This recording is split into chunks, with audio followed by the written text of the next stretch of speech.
अस्सलाम वालेकुम जी। किताब दोस्त के सिलसिले में एक और किताब के साथ हाज़िर हूँ और आज लखनऊ से ताल्लुक़ रखने वाले मशहूर मुसन्निफ़ अनीस अशफ़ाक़ साहब का नावल परी नाज़ और परिंदे ज़ेर बहस होगा। आप देख सकते हैं कि इसका कितना खूबसूरत कवर है।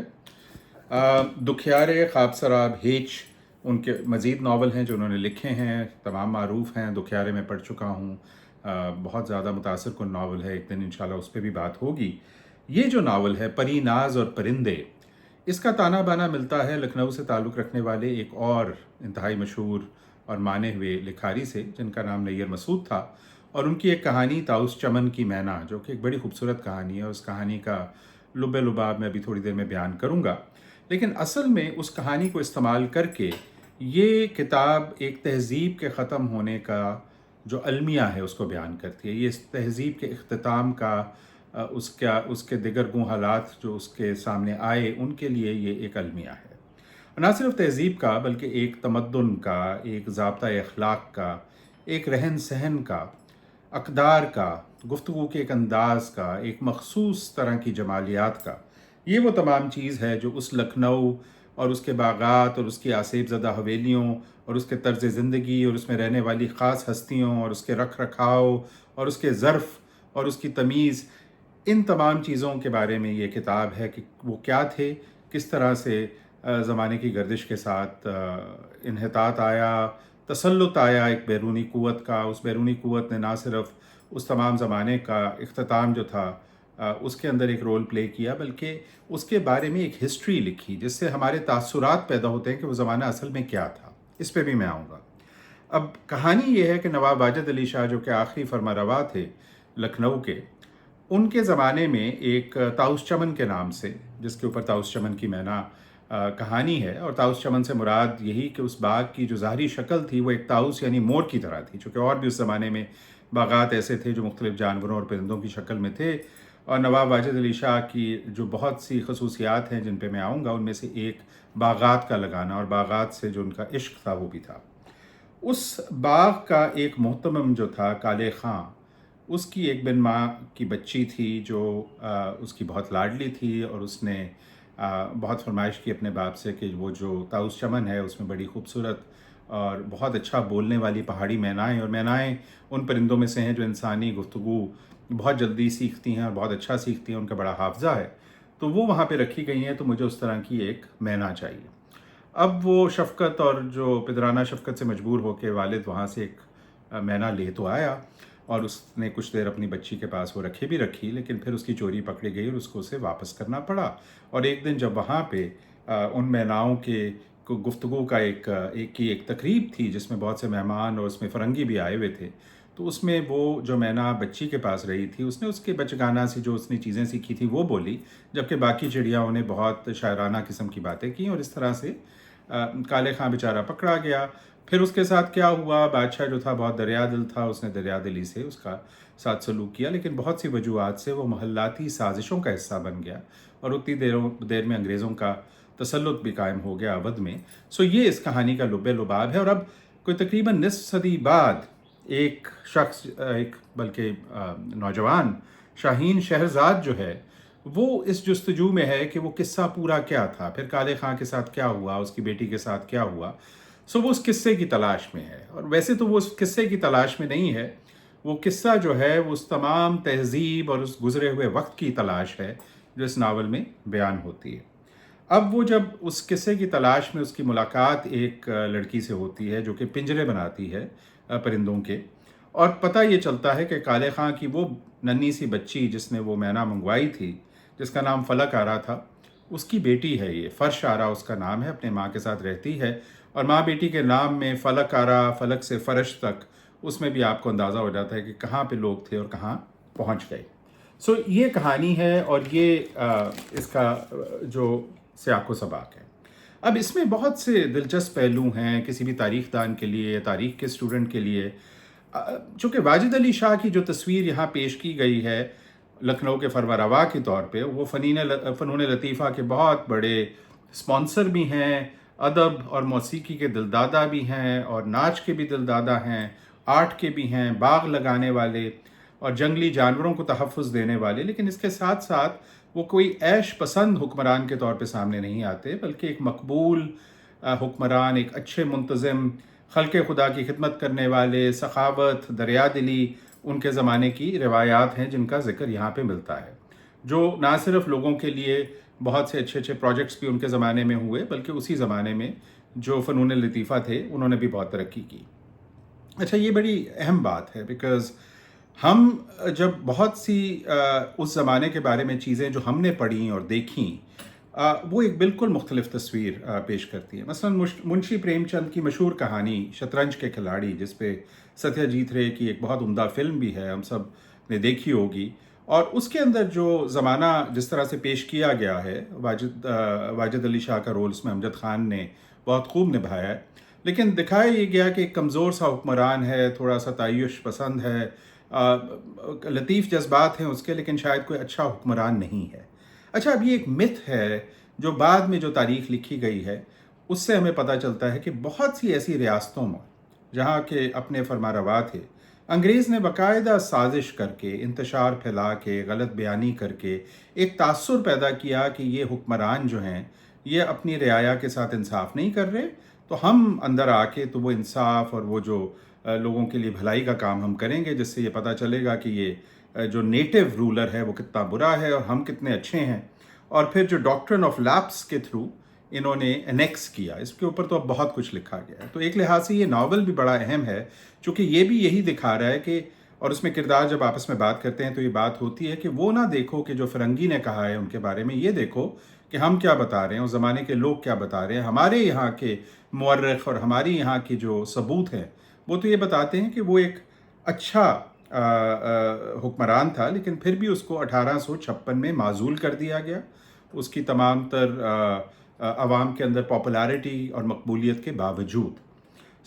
इस सिलसिले में मैं ये भी ज़िक्र करना चाहूँगा कि शम्सुर रहमान फ़ारूकी साहब का जो बहुत ही अहम और ख़ूबसूरत नावल है कई चांद थे सरे आसमां, एक लिहाज से वो भी यही बात दोहरा रहा है कि एक तहज़ीब अगर सियासी इंतशार का शिकार है, और वो सियासी इंतशार अक्सर दाखिली ताकतों ने, जैसे फ़रंगियों ने या जो नौआबादियाती निज़ाम के करता धरता लोग थे उन्होंने फैलाया है, इसका ये मतलब नहीं है कि वो तहज़ीब इन्हितात का शिकार है।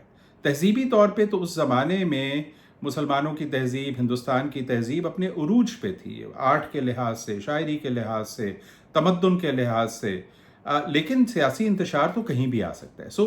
ये जो रीविजिटिंग ऑफ हिस्ट्री है इसके अंदर, और डीकंस्ट्रक्शन ऑफ हिस्ट्री है, और जो डीमिस्टिफिकेशन है, ये बहुत अहम पहलू हैं जो मैं आपके सामने लाना चाहता था।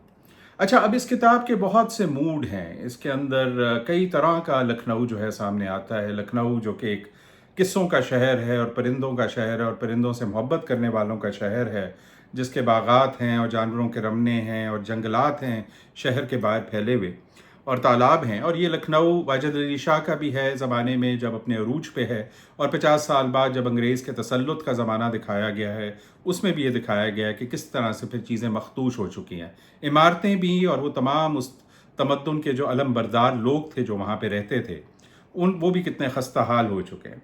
एक किरदार इसमें नैयर मसूद साहब के ऊपर भी लगता है कि वो ढाला गया है, और चूँकि एक दास्तान गो नवाब का सा किरदार है जो कि पुरानी दास्तानें और किस्से इकट्ठे करते हैं, और जो हमारा बुनियादी किरदार या मेन कैरेक्टर है इसके अंदर, वो उन्हीं से मिलना चाहता है फ़रश आरा के साथ, चूँकि उन सबको जुस्तजू है कि वो जो कहानी जिसका मैंने बयान किया, ताउस चमन की मैना वाली, उसका फिर इख्तिताम क्या हुआ, काले खां पे फिर क्या बीती, उस बच्ची के साथ क्या हुआ। वो जो बच्ची है काले खां की, वो अपने बाप के बारे में जानना चाहती है। अब इस सिलसिले में बहुत से और किरदार जो हैं उनसे मुलाकात होती है, इन मरकज़ी किरदारों की, जिसमें एक पुरस्कार शख्स है उसी ज़माने का, हुसैन आबदार के नाम से, जो परिंदों का तहफ़्फ़ुज़ करता है और जंगल में ही रहता है। प्रिंस यूसुफ मिर्ज़ा और उनकी अहलिया सुल्तान जहाँ उर्फ़ आलिया बेगम हैं, जो कि पूरी तरह से उस पुराने माशरे की अक़दार की अलमबरदार नज़र आती हैं हमें। मीर साहब का ज़िक्र तो खैर उस ज़माने में हुआ, और बड़ा दिलचस्प एक किरदार है, ये चिड़ियों को पढ़ाते हैं, बाकायदा ये मैनाओं की तरबियत करते थे। वज़ीर हजूर आलम जो उस ज़माने में था, जिसने तमाम साजिश की। फिर उसके बाद बहू बेगम हैं जो कि अहलिया हैं इस नैयर मसूद साहब पे जो बेस किरदार है उनकी। दारोगा नबी बख्श का किरदार, परिंदे बेचने वाले रामदीन का किरदार। टुकड़ों टुकड़ों में किसी अलमास खानी ईंट का टुकड़ा और किसी ख्वाब का टुकड़ा और किसी याददाश्त का टुकड़ा लेके अनीस अशफाक साहब उनके किरदारों ने इस लखनऊ को दोबारा से ज़िंदा किया है। और इस किताब के अंदर एक ख्वाब की सी कैफियत है बिल्कुल, और एक दर्द है जो इसके अंदर आपको सारा वक्त नज़र आता है। अच्छा, मज़ीद मैं ये कहना चाहूँगा कि जो बहुत से लखनऊ हमें नज़र आते हैं, इसमें एक ईंटों और पत्थरों का लखनऊ है, एक तसव्वुराती लखनऊ है, एक लखनऊ है जिसका माहौल और उसके रोज़मर्रा के जो अहवाल हैं और जो तरीक़ाकार है ज़िंदगी का और गुफ्तगू का और आदाब वो हैं, और एक वो लखनऊ है जिसका ख्वाब देखा जा रहा है कि काश वो बच जाता तो कैसा होता। अच्छा, मरते हुए शहरों का जो गम है और एक तहज़ीब का गम है वो मैं बखूबी जानता हूँ, चूँकि मैंने भी अपने शहर के बारे में, लाहौर के बारे में किसी तरह का नोहा जो है वो लिखा है और ग़ुरूब शहर का वक्त में, सो मुझे पूरी तरह से महसूस हुआ इस नावल के अंदर जो एक दर्द है। अब अगर कौन सी अदबी रिवायतें हैं जिसका इस पे असर पड़ा है इस किताब पे, उसकी बात की जाए तो मंतक़ुत तैर का भी आपको इसमें नज़ारा मिलता है, चूँकि परिंदों का बहुत ज़िक्र है, जिसके ज़िक्र में मज़ा भी है कई जगह, और कई बुलबुलों के और उनके बाकायदा अपनी पर्सनैलिटी है, उनके नाम हैं। और फिर इसके अंदर अलिफ लैलवी भी एक आपको कैफियत महसूस होती है, हमारा जो रिवायती दास्तान और किस्सा है उसकी झलक भी नज़र आती है, और फिर नैयर मसूद साहब की भी झलक आती है। अब चूँकि मेरा मकसद एक ये भी था कि इस किताब को हम जो उर्दू बोलने वाले नहीं हैं उनसे भी इंट्रोड्यूस करें, तो मैं चंद जुमले अंग्रेज़ी में ये कहना चाहूँगा कि परीनाज़ और Parinde is a beautiful evocation of the glorious city of Lucknow as it used to be and how it crumbled. It's also a demystification of the history surrounding the annexation of Lucknow by the British, and it sort of brings forth what is a very different picture of the last ruler, a man who was an aesthete, a man who sponsored the arts but also was a good governor and who was universally popular amongst his people, and how mischaracterizing his rule as misrule led to his downfall. And there's a story in that context of a young girl whose father is the keeper of a bird cage, a gigantic bird cage, and of a singing bird which he brings home. And then 50 years later, characters who are trying to finish that tale, conclude that tale, find the loose end of that tale. And while they do that, they actually make a comparison between the Lucknow of the mid-19th century and Lucknow 50 years later, and how it has declined in so many ways. This incredibly aesthetic city, and people who are aesthetes, and people who are bird lovers, and people who are, have a very particular, very refined mannerism, how that has faced decline because of history, the historical events which have taken place. Now, about the style of writing, I would like to say that it's very understated, and that the nature of the storytelling is almost allegorical. There's a very special kind of an idiom, and the urbane manners have been captured very well. Now, some people in this day and age who do not have the patience, perhaps for this kind of writing, may find it a bit slow, a bit halting, a bit rambling, a bit meandering. But I wonder, how do you write about a lost civilization, which is in itself an incredibly painful journey, I'm sure, for the writer, for all who care about it?